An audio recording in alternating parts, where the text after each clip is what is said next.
My left eye started to hurt again. Mod, Foxy Clean, Stagnant River Vlogs. Who is this? Who are you?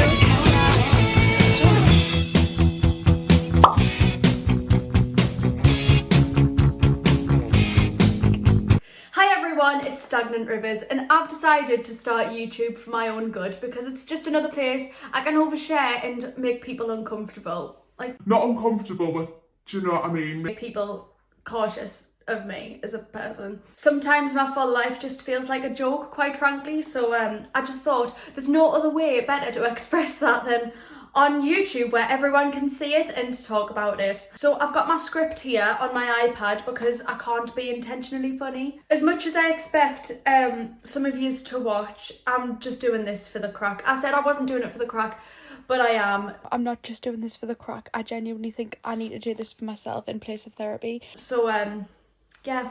But moving on, I'm doing a Q&A because I feel like it's like a YouTuber starting out, that's what you need to kind of start with. Do you know what I mean? I've asked people on Instagram and some on Snapchat what they wanted to know about me and what they wanted to ask. So yeah, I'm going to be answering that today. So question number one is, what's my favourite musical and why? My favourite musical of all time is We Will Rock You, and it has been since I was like really young. And do you know what? I actually think it was the first musical I ever like properly got into. Why is the camera shaking? I remember I was like around 8 years old and I saw a school production of it, and it was the first time I looked on stage and thought, you know what, I could play that character, I want to play that character and I want that to be my future. Also, this is quite important, I think, you know how We Will Rock You is like a jukebox musical, right? And it's like full of well-known Queen songs. I think that led me down the road of being absolutely obsessed with Queen, because I've had an obsession with Queen, the band, since I was like 9 years old. But yes, I was a very young Queen fan, and I'm still a massive Queen fan at heart. So that's actually led me to my second question. What's my dream role? And yeah, what's my dream role? Well, because I'm a theatre kid, musical-wise, it would have to be Killer Queen from We Will Rock You.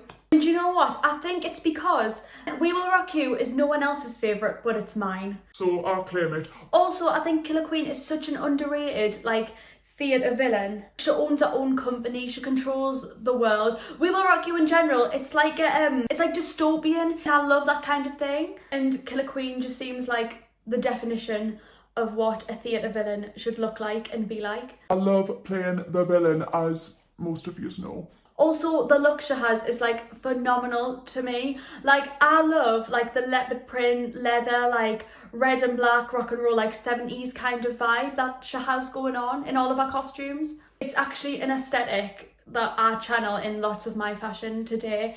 And I actually ended up playing Killer Queen in 2022 when I was 15 years old. And it was kind of like a full circle moment for me personally, because obviously like I saw it like 6 years earlier and said, I do that role, and then I was that role, and that was just a dream, it was just like my favourite thing ever. Play the Game, as most of you know, has been in my theatre song rep for like 3 years now. Ready, play the game of love.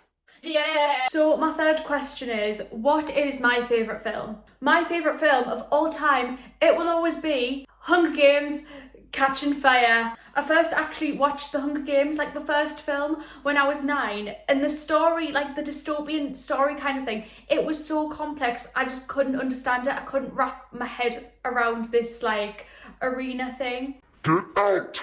Plan is gone! Plan is gone! I was in fact so obsessed with the Hunger Games movie series that I dressed up as Effie Trinket for Halloween in drag. But here's a picture of me as Effie Trinket.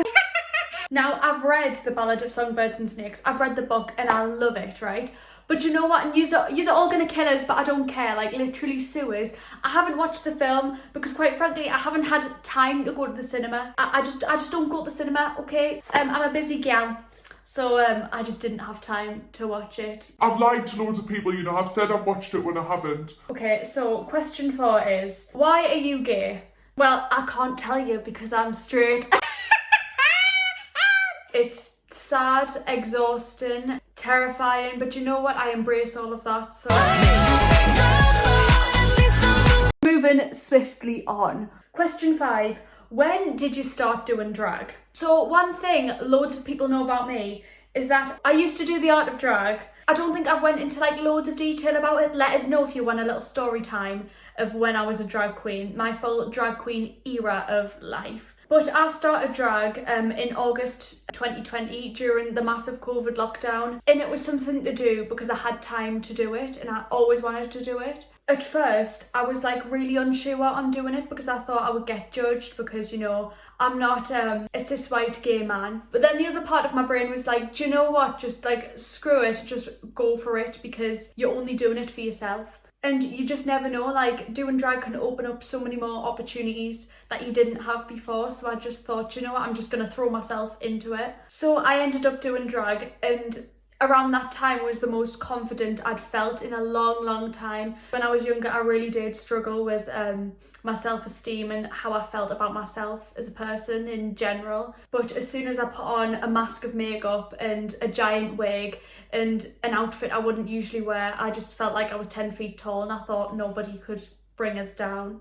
Little did I know back then that drag was going to get me through like so many really difficult times in my life, especially through school. I really, you know, Stagnant Rivers was up here. Even though she wasn't here, she was definitely up here, okay? However, I did end up quitting drag in very early 2023. Well, one of the reasons was because I didn't have time to like physically do looks because I was doing GCSEs that year.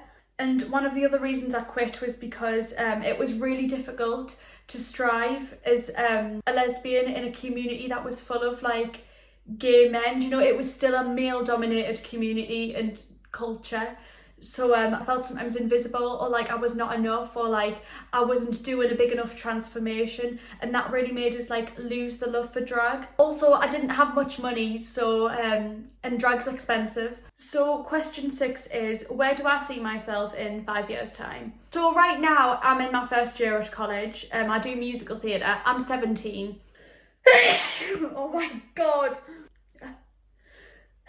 Oh my god, stop it! So my plan is to complete my full 2 years of my musical theatre course at college. I also do acting for TV as well outside of college, so I'm hoping that also opens up a lot more opportunities for my future. So yeah, I plan to complete my full 2 years at college, and there's a list of drama schools that I really want to get into. So I'm gonna try and blitz through the auditions. I'm gonna try and audition for all of them quite early on. Hopefully I'll get into one and get a degree. Hopefully, don't know. But if all goes well and I get into drama school, I plan to do drama school, and then I feel like when I leave, I'm just going to be like thrust into the theatre industry, and quite frankly, I'm scared for my life. But I'm trying to remain excited about it because ultimately what I want to do in my life is just be on stage as much as possible. Also, I can see myself actually teaching younger children musical theatre. I don't want children of my own. I would love to work with children in musical theatre and help them achieve their dreams as well. I actually did some teaching earlier on this year, and it was so rewarding, and the kids were just amazing, and it felt really good to like produce and direct something that they could be a part of and enjoy. So yeah, that's so wholesome. So in 5 years time, I definitely see myself on stage or teaching people to be on stage. So question 7, have you ever wrote fanfiction? So you're gonna get a little story time now. This was from my younger years in secondary school, okay? I do not currently write fanfiction. I don't know what else to say. But when I was 11 years old, I discovered the gem itself, Wattpad. I don't think back then I properly comprehended what fandoms were. So I was just reading through all of these random stories, just thinking to myself, What lovely stories, and people have written these themselves. like, what talent? So I sat there thinking to myself, what do I like? What could I write about? How could I use Wattpad in any way? Then the idea suddenly hit. I'm gonna write Freddie Mercury fanfiction. And it's gonna be mint. And again, I didn't understand at that age what fanfiction actually was, specifically the fiction part. But the best part was, and you're not ready, the best part was that once I'd published this fanfiction, I decided to just tell everyone in the school, I've written a story about Freddie Mercury on Wattpad. And my family. I was sending my family over text, like, links to Wattpad so they could read my story about Freddie Mercury. Chapter by chapter. Then I stopped writing it because I thought I would get loads of views, but I didn't. And before you all try to find it, I've taken it down. I have taken it down before any of you try to reach it. And Humiliators. Question 8, what's my biggest regret? I have many. One thing I regret is not starting musical theatre earlier. So I started musical theatre and going into drama when I was 11 years old, and I feel like that was really, really late in the game, because I've spoken to loads of people and they're like, I started theatre at like 2. I started theatre at like 6 months old, like when I was a fetus, and that made me feel quite behind everyone, like confidence and ability wise. But then for some odd reason in 2022 I just got like this surge of confidence and my ability just shot up. It just shot up for no reason, like I don't even know why. I think it's because that was the age I matured and thought, you know what, if I want to get better I'm gonna have to work for it. So I did work for it. And another one of my regrets that I have is deciding to just chop all my hair off and wear a Dora bob, full fringe and bob, in fact no, micro bangs at the start of 2023. What was actually going through my head? If you want a story time, I'll gladly do that. But as soon as I took those scissors to my hair, I knew I made a terrible, terrible mistake. Question 9, how many death drops can you do in a row? Probably just one, because I would have to do one at like fall on the floor, then get back up, because once you're on the floor you can't just like imagine this is my body, like you can't just like. So that was the last question that I'm going to be answering in this video. Thank you all so much for watching if you took it upon yourself to watch this until the end, because lots of it was really boring, but this is my first YouTube video and I don't know when I'm going to post another one, okay? Again, like I said, I'm busy, but I might do some vlogs or some story times. I don't know. I'm just so excited. I'm literally just like so excited. I also really hope you subscribe because there will be more content. I just don't know when. Last video I posted was like 8 months ago. It won't be that long though. It won't be that long, I promise. But yeah, I really hope you all enjoyed this video. #slay the day. Bye.